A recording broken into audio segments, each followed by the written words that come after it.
Hey guys, are you sad that your foundation is no longer giving you any more?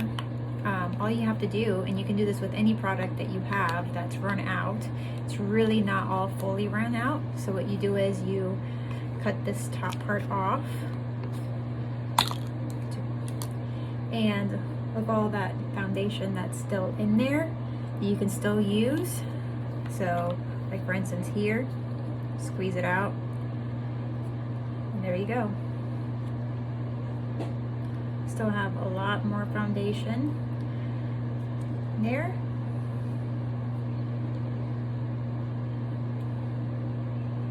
See?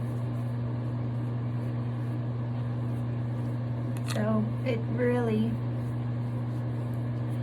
you have so much. And then I'm just applying this with my fingers, but you guys get the idea. And then once you're done applying everything, now this can be lotion or your favorite mask that you do at nighttime.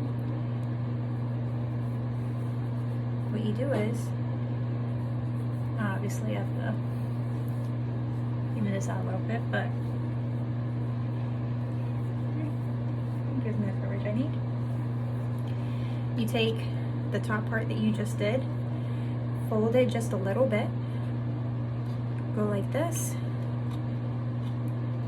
There you go. Hope that helps you guys. Bye.